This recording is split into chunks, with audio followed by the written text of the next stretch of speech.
Hello and welcome to Moneylife News and Views. I'm Debashis Basu.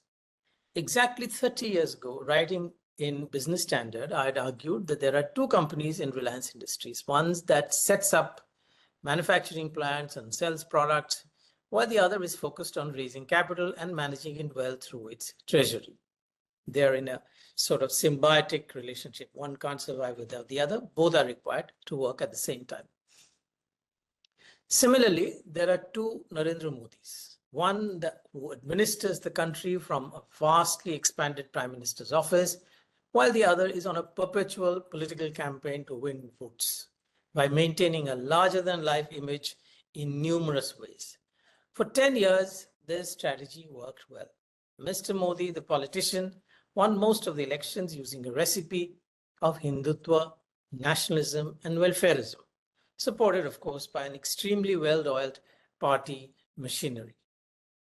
On the other hand, under Prime Minister Mr. Modi, interest rates were moderate, the fiscal deficit was under control, indirect taxes and levies were raised sharply, and higher revenues were deployed to roll out massive infrastructure projects across the country. The stock market was extremely happy, cheered, and part of the urban elite were in raptures, buying into every idea and utterance of Mr. Modi, no matter how many times he shifted his goalposts or replaced old slogans with new ones. The elites were confident that he was on his way to a historic landslide win in the general election of 2024. To the utter shock and surprise of most people, though, the election results proved that the last 10 years were an exception. The norm of the previous 25 years, coalition politics has reasserted itself. Before the elections, politics mattered less. Mr. Modi's popularity had ended any question about who would rule India. Now politics has entered the political economy again, as was the norm during Mr. Narasimha Rao's regime, two later experiments with the Janata Party twice, and then the BJP-led coalitions, to two Congress-led coalitions right up to 2014. So it was a vast time span from 1991. In fact, the coalition politics started from 1989, and it ended in 2014. That's a vast span of 35 years versus 10 years of a single party rule. Is coalition politics detrimental to the economy? Can Mr. Modi, an autocratic leader, run a coalition government? There are strong arguments on both sides, for and against, and we don't know the answer. We will have to see how it works. Many people think Mr. Modi is a survivor and he can quickly change his strategy and accommodate people whom he doesn't like or he doesn't get along with, and he will not remain autocratic. Well, it could well be. I'm not passing any judgment. But what is more important is the answer that we now know. And this answer is the electorate has sent a clear message that Hindutva, nationalism, and welfarism are not enough of a draw anymore. So of the four wheels of BJP, three didn't work that well this time. The first two don't put food on their plate, and the third delivers a bare minimum, which is the 5 kilograms of food grains every month. But which voter exposed to aspirational lifestyle of streaming from Instagram, Facebook, and entertainment serials is interested in bare minimum? It now appears that an embarrassing torrent of memes, catchphrases, alliterative coinages, clever abbreviations, schemes, yojanas, and slogans such as Achhe Din or Amrit Kal, Viksit Bharat, Vishwaguru, and all of that all had a sell-by date. People aren't buying them anymore. Ye dil mange more, as the Pepsi ad would say. The farmers want higher prices for their produce. The youth want employment. Mothers desire education for the children, and wage earners expect higher wages. Can any political formation deliver this? Far less than BJP. When Narendra Modi became Prime Minister in 2014, he made many promises. One of them was that farmers would get more than half the cost of production as profit. This did not happen. In 2016, he announced something even more lucrative. Farmers' income would double in 6 years. Not only did these prove to be empty promises, but in a bizarre move to reform agriculture, he tried to ramrod 3 farm bills through the parliament in a very high-handed manner. The farmers went on the warpath.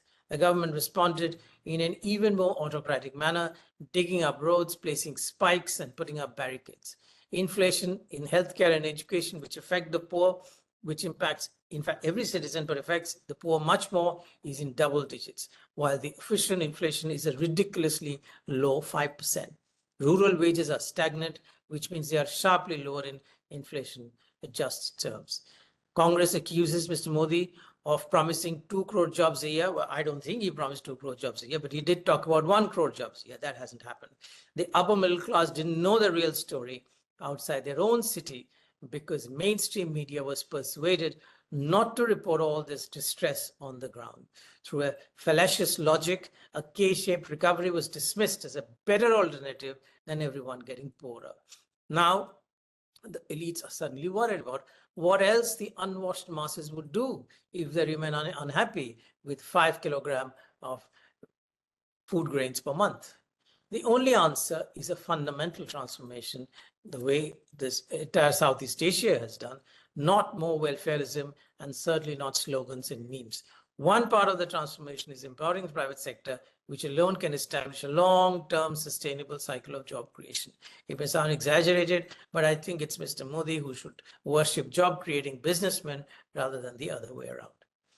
10 years ago, when Mr. Modi came to power, the hope was that he would stop crony capitalism and rampant corruption that flourished under the Congress-led coalition government, and it would be replaced by a rule-based regime that would cut taxes, red tape, and encourage entrepreneurship.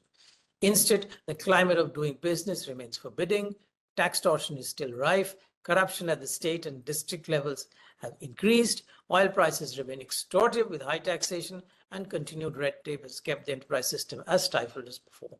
There has been little progress on 100 smart cities, while the existing ones are bursting at the seams, further sapping the productivity of people and businesses. All these indicators have gotten worse, despite an absolute majority backed by supportive and constitutional institutions and the media. Does anybody expect these markers to improve now under a climate of more politics and less economy? Assembly elections are coming up in 3 key states of Maharashtra, Jharkhand, and Haryana. The other, Mr. Modi, the political one, will get busy once again in campaigning. There is no time or opportunity for him to make transformative changes that will improve education, health, or labor productivity, or lower the frictional cost of doing business, changes that can trigger sizable and sustainable job creation. We will just muddle along as we have done in the past. Thanks for watching, and if you do like what you watch, please do subscribe and also do share.